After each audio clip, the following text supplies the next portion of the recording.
नमस्कार दोस्तों, रोशनी coaching centre में आपका स्वागत है। दोस्तों, आज मैं आप लोगों को मैथ्स का बहुत ही इम्पोर्टेंट टॉपिक जिसका नाम है ज्योमेट्री पढ़ाने वाला हूं। दोस्तों, हिंदी में ज्योमेट्री को ज्यामिति के नाम से जानते हैं। और दोस्तों, ज्यामिति का पार्ट 1 वीडियो हम अपलोड कर चुके हैं। यदि आप पार्ट 1 नहीं देखे हैं तो उसको पहले देख लीजिए, उसके बाद ये पार्ट 2 है, तब इसको देखिएगा। दोस्तों, आज मैं ज्यामिति में चतुर्भुज, वृत्त और घन और घनाभ से संबंधित टॉपिक लूँगा। तो चलिए, पहला टॉपिक है चतुर्भुज। देखिए, चतुर्भुज किसे कहते हैं और कितने प्रकार का होता है और इनका गुण क्या क्या है। दोस्तों, चतुर्भुज को क्वाड्रिलेटरल्स कहते हैं। चतुर्भुज 4 सरल रेखाओं से घिरी आकृति होती है। दोस्तों, चतुर्भुज में 4 कोण होता है और 4 भुजाएं होती है और 2 विकर्ण भी होता है।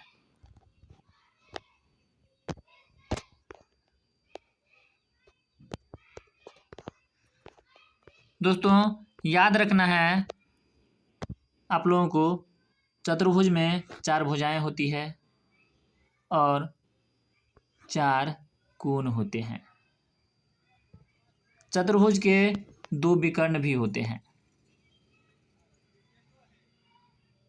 दोस्तों, अगला पॉइंट है चतुर्भुज के 4 शीर्ष होते हैं और इनमें कोई भी 3 शीर्ष संरेख नहीं होते हैं। ये याद रखिएगा दोस्तों, संरेख मतलब होता है सीधी लाइन में। कोई भी 3 शीर्ष सीधी लाइन में नहीं होगी।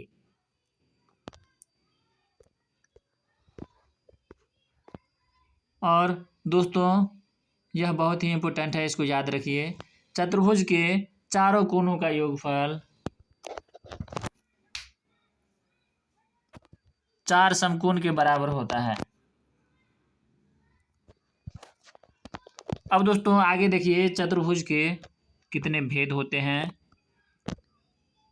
चतुर्भुज के भेद के अंतर्गत दोस्तों पहला है समांतर चतुर्भुज।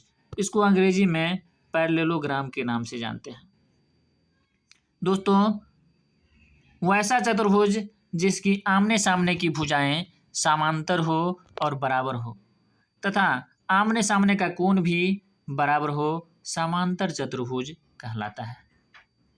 दोस्तों, इसको एक बार और देख लीजिए।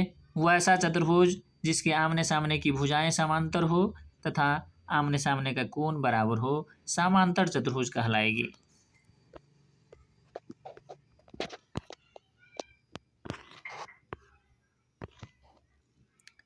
यहाँ चित्र आप ABCD को देखिए। इस चित्र में भुजा AB और भुजा CD समांतर है तथा दोस्तों भुजा AC और भुजा BD समांतर है। और दोस्तों, समांतर का चिन्ह देख लीजिए, ऐसे समांतर का चिन्ह होता है। ये समांतर का चिन्ह है दोस्तों। ऊपर की ओर 2 खड़ी लाइन और पूरी सीधी खींचते हैं, कहीं भी आगे ऊपर या नीचे बढ़ाएंगे तो ये कटेगा नहीं। ये समांतर का चिन्ह है दोस्तों। और दोस्तों, समांतर चतुर्भुज से संबंधित कुछ सूत्र देख लीजिए। वैसे तो ये फार्मूला आपको क्षेत्रमिति में हम पढ़ाएंगे, जब क्षेत्रमिति पढ़ाने लगेंगे उस टाइम में फिर हम बताएंगे, लेकिन यहाँ भी देख लीजिए। समांतर चतुर्भुज का क्षेत्रफल आधार और गुना ऊंचाई होता है दोस्तों। यानी समांतर चतुर्भुज का क्षेत्रफल बराबर आधार गुना ऊंचाई। दूसरा नंबर फार्मूला है दोस्तों, यदि समांतर चतुर्भुज का क्षेत्रफल मालूम हो और आधार निकालना रहे और ऊंचाई भी मालूम हो, तो समांतर चतुर्भुज का आधार बराबर क्षेत्रफल बट्टा ऊंचाई होता है। और यदि दोस्तों ऊंचाई निकालना हो, क्षेत्रफल और आधार मालूम है, तो समांतर चतुर्भुज का क्षेत्रफल बराबर समांतर चतुर्भुज का ऊंचाई बराबर क्षेत्रफल बट्टा आधार सूत्र का प्रयोग करेंगे दोस्तों। दोस्तों, चतुर्भुज का दूसरा प्रकार है समबलम चतुर्भुज, जिसको अंग्रेजी में ट्रेपेजियम के नाम से जानते हैं। ऐसे चतुर्भुज जिसकी केवल दो भुजाएं समांतर हो परंतु वे परिमाण में बराबर नहीं होते हैं, उसे समलंब चतुर्भुज कहते हैं। दोस्तों यहाँ परिमाण का मतलब है लंबाई में। ऐसे चतुर्भुज जिसकी दो भुजाएं तो समांतर होगी लेकिन दोनों की लेंथ इक्वल नहीं होगी, यानी लेंथ अलग अलग होगी, लंबाई अलग अलग होगी, और दो भुजाएं यहाँ असमांतर भी होगी। देखिए एग्जाम्पल के तौर पे यहाँ एक चतुर्भुज है जिसका नाम है ए बी सी डी। तो दोस्तों यहाँ भुजा ए बी और भुजा सी डी ये दोनों जो है समांतर है, और इस चतुर्भुज में दोस्तों दो भुजा असमांतर भी है। ए सी भुजा ए सी और भुजा बी डी यहाँ असमांतर है, और इसमें देखिए जो ए बी समांतर सी डी तो है लेकिन ए बी का लेंथ अलग है और सी डी का भी लेंथ अलग है, तो इसलिए यदि दो भुजा समांतर हो और दोनों की लंबाई अलग अलग हो तथा दो भुजा असमांतर हो तो समलंब चतुर्भुज कहलाएगा। दोस्तों चतुर्भुज का तीसरा प्रकार है समचतुर्भुज, जिसको अंग्रेजी में हम लोग रोम्बस के नाम से जानते हैं। ऐसा चतुर्भुज जिसकी चारों भुजाएं समान होती है और आमने सामने की भुजाएं समांतर तथा आमने सामने के कोण समान होते हैं परंतु समकोण नहीं होते हैं। याद रखिएगा, यदि आमने सामने की भुजाएं बराबर होगी और आमने सामने का कोण भी बराबर होगा और प्रत्येक कोण समकोण होगा तो वर्ग हो जाएगा, इसलिए यहाँ जो है प्रत्येक कोण समकोण नहीं होगी तो समचतुर्भुज कहलाएगी। दोस्तों इसको एक बार और देख लीजिए। वैसा चतुर्भुज जिसकी चारों भुजाएं बराबर हो, आमने सामने की भुजा समांतर भी हो और आमने सामने का कोण बराबर हो परंतु 90 डिग्री का ना हो, उसे समचतुर्भुज के नाम से जानते हैं। फिर दोस्तों यहाँ चित्र देख लीजिए समचतुर्भुज का। यहाँ ए बी और सी डी एक समचतुर्भुज है दोस्तों, और यहाँ ए बी भुजा की लंबाई, बी सी की लंबाई, सी डी की लंबाई और ए डी की लंबाई सब इक्वल है।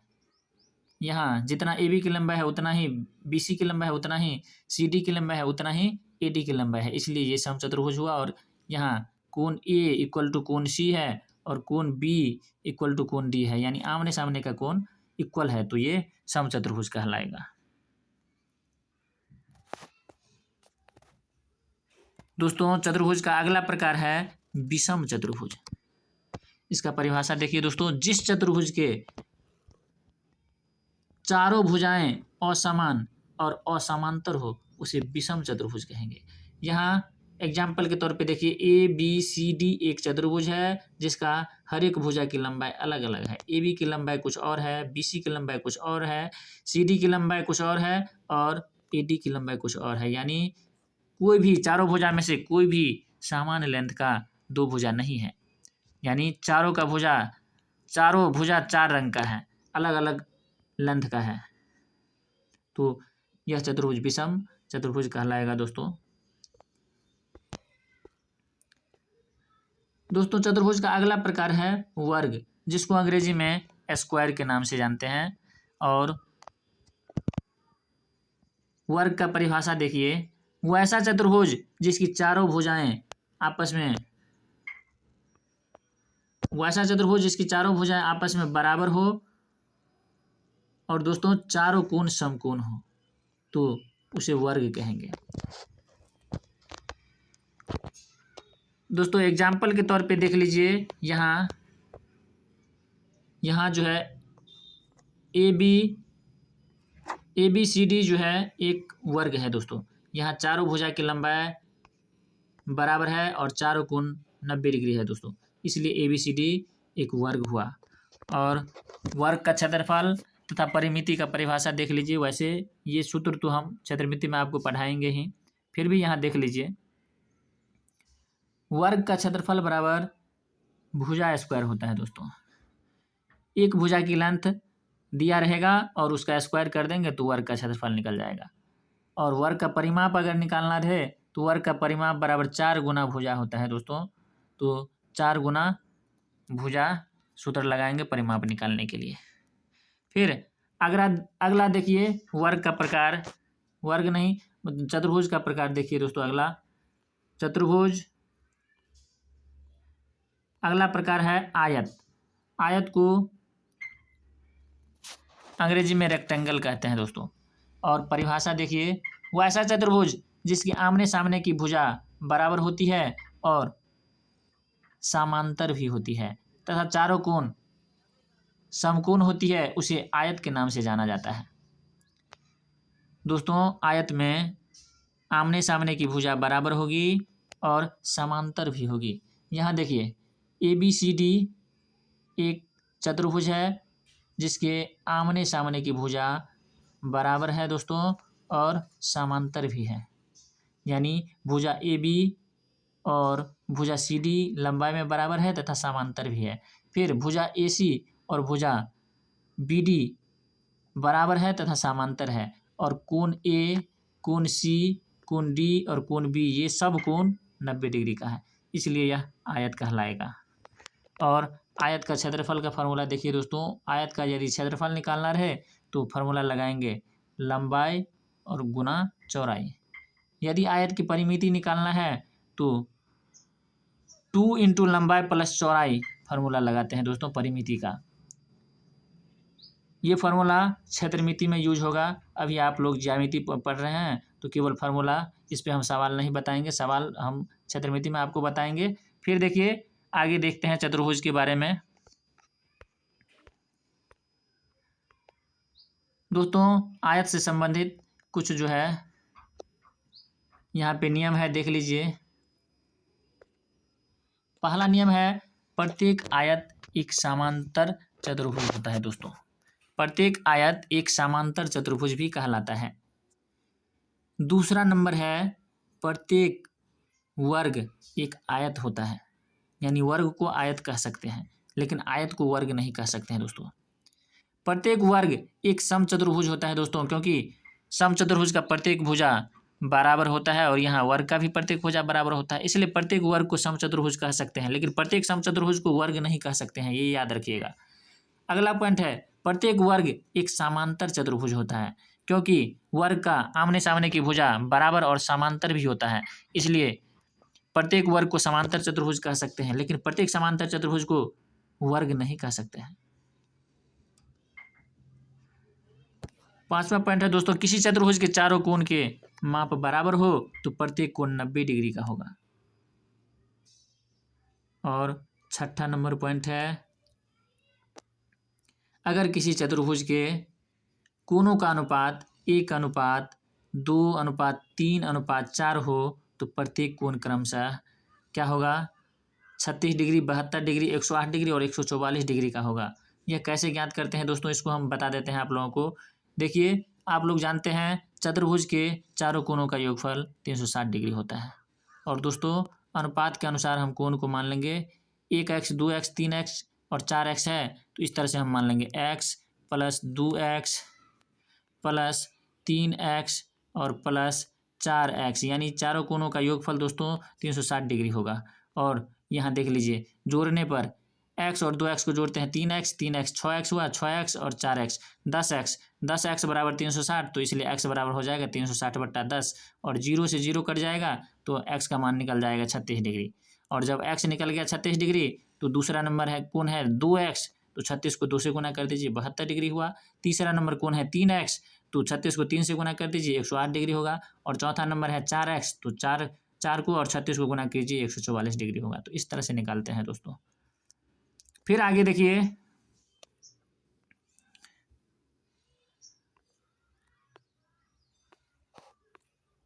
अगला पॉइंट है दोस्तों,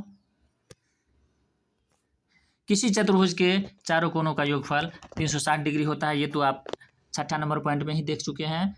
अब देखिए जिस समांतर चतुर्भुज का एक कोण समकोण हो उसे आयत कहते हैं। वैसा समांतर चतुर्भुज जिसका एक कोण समकोण हो तो उसे आयत कहेंगे दोस्तों। फिर आगे देखिए 9वां नंबर पॉइंट है आयत की 2 आसन्न भुजाएं। आयत की 2 आसन्न भुजाएं बराबर होती है दोस्तों और सम्मुख कोण बराबर होते हैं। और विकर्ण एक दूसरे को समद्विभाजित करते हैं। समद्विभाजित मतलब होता है दो बराबर भागों में बांटते हैं।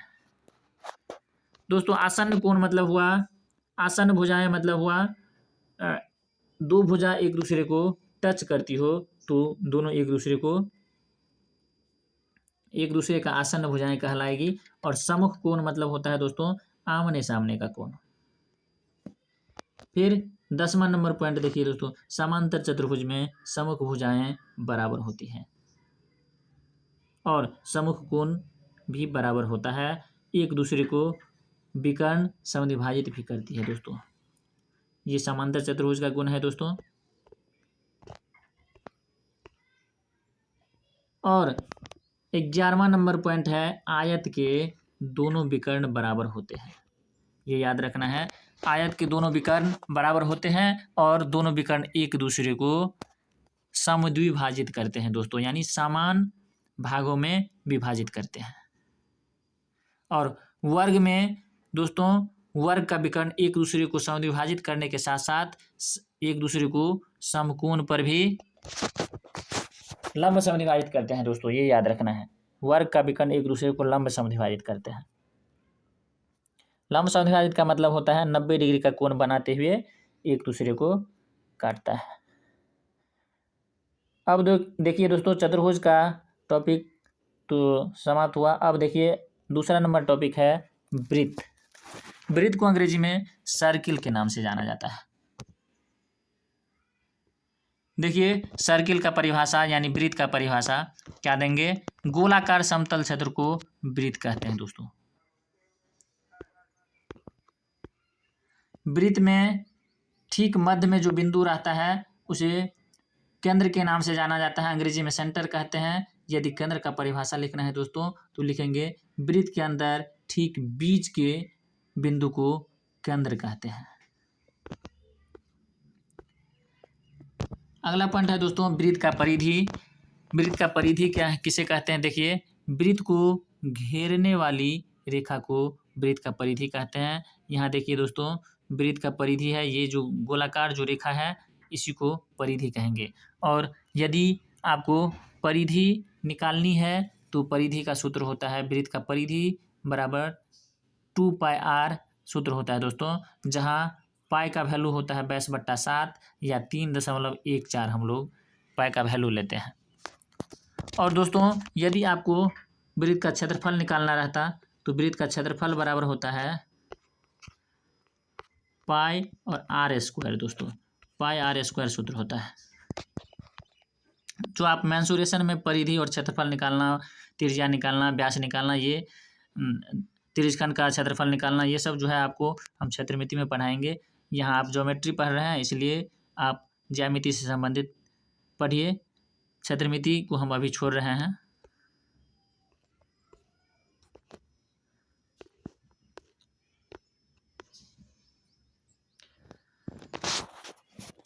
अगला पॉइंट है दोस्तों त्रिज्या। त्रिज्या को अंग्रेजी में रेडियस कहते हैं। और देखिए त्रिज्या का परिभाषा अगर लिखना रहे तो क्या लिखेंगे, वृत्त के केंद्र से परिधि तक की दूरी को त्रिज्या कहते हैं। वृत्त के केंद्र से परिधि तक की दूरी को त्रिज्या कहते हैं दोस्तों। और देखिए यहाँ केंद्र जो है, केंद्र से परिधि तक जो दूरी है ये त्रिज्या कहलाएगा। त्रिज्या यदि आपको व्यास मालूम है तो त्रिज्या बराबर व्यास बट्टा 2 होता है, या 1/2 गुना व्यास भी लिख सकते हैं आप इसी को। फिर देखिए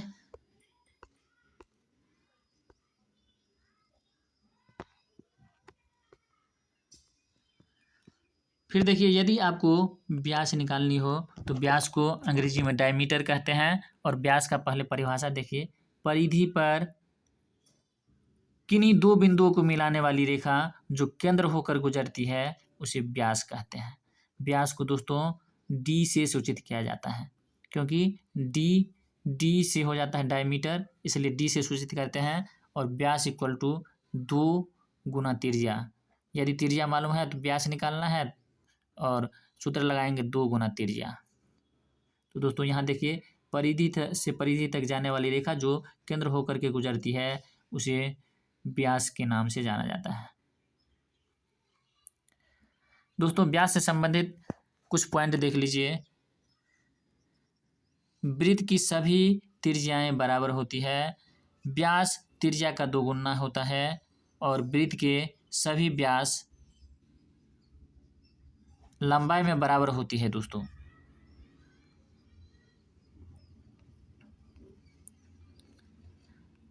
व्यास से संबंधित अगला पॉइंट देखिए दोस्तों, वृत्त के सभी व्यास संगामी होते हैं। वृत्त के सबसे बड़ी जीवा को व्यास कहते हैं। ये भी वृत्त का व्यास का परिभाषा आप याद रख सकते हैं। सबसे बड़ी जीवा को व्यास कहते हैं। दोस्तों जीवा किसे कहते हैं? परिधि से परिधि तक जाने वाली रेखा जो केंद्र होकर के नहीं गुजरती है उसे जीवा के नाम से जाना जाता है। यदि केंद्र होकर के गुजर जाएगी तो व्यास हो जाएगा। तो यहाँ वृत्त की सबसे बड़ी जीवा जो केंद्र होकर के गुजर जाएगी उसको कहेंगे व्यास, और सबसे बड़ी जीवा वृत्त का व्यास ही होगा। व्यास, अगला पॉइंट है व्यास किसी वृत्त को दो खंडों में बांट देते हैं और जिसे अर्धवृत्त के नाम से जाना जाता है दोस्तों।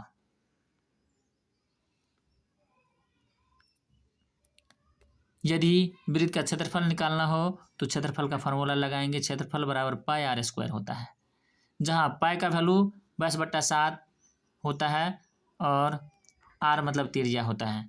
वृत्त की परिधि निकालनी रहे तो परिधि बराबर 2πr होता है। दोस्तों इस तरह से वृत्त टॉपिक भी खत्म हुआ। अब देखिए घन और घनाभ से संबंधित टॉपिक।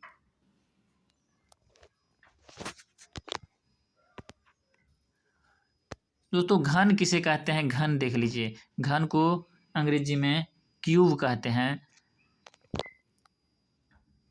वैसा आकृति जिसमें लंबाई हो, चौड़ाई हो और मोटाई हो उसे घन कहते हैं। घन में लंबाई, चौड़ाई और ऊंचाई यानी जिसको मोटाई भी कहते हैं ये सभी इक्वल होता है, यानी लंबाई, चौड़ाई और ऊंचाई सब लेंथ में इक्वल होता है। इसलिए इसमें केवल हम लोग लंबाई को भुजा के नाम से जानेंगे। लंबाई, चौड़ाई और ऊंचाई सभी को भुजा कहेंगे।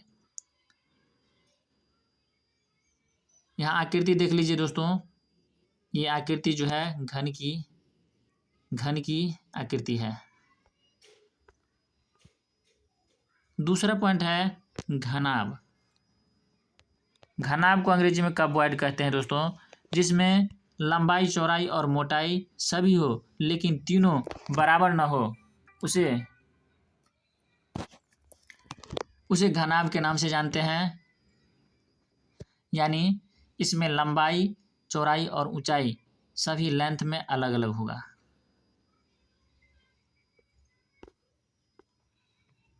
घन और घनाभ से संबंधित कुछ पॉइंट देखिए। घनाभ में कुल मिलाकर के 12 किनारे होते हैं। दूसरा पॉइंट है घनाभ में कुल 8 शीर्ष होते हैं। तीसरा नंबर पॉइंट है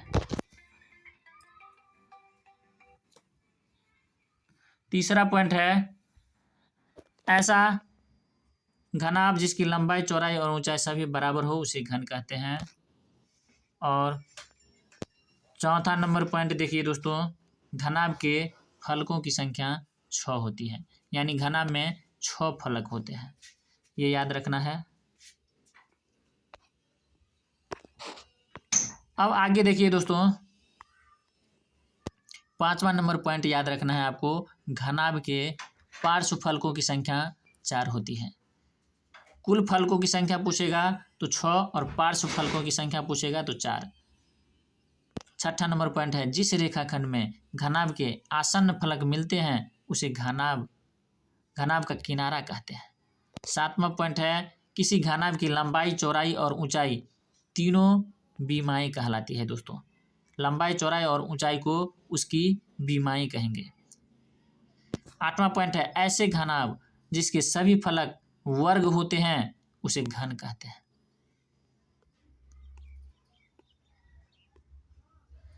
9वां पॉइंट देखिए, जिस बिंदु पर घनाभ के तीन संगामी किनारे मिलते हैं उसे घनाभ का शीर्ष कहते हैं। 10वां पॉइंट है घनाभ के किनारों की संख्या 12 होती है।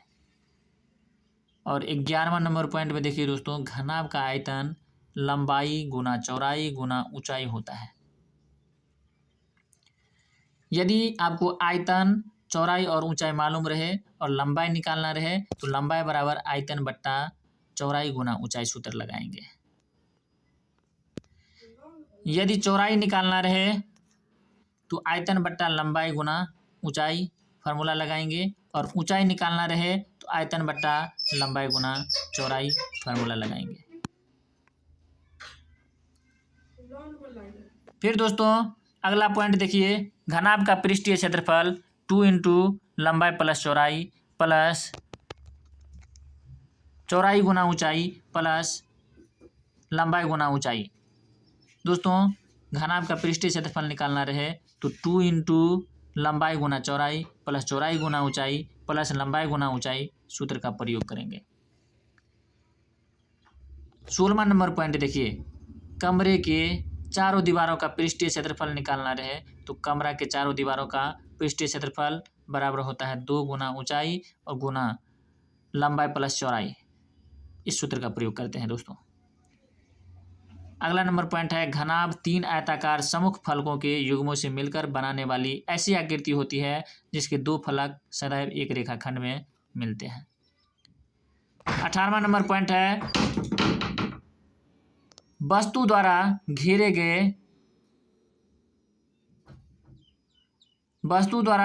गए क्षेत्र को आयतन कहते हैं दोस्तों। घन का आयतन भुजा क्यों होता है, ये सूत्र याद रखिएगा घन से संबंधित।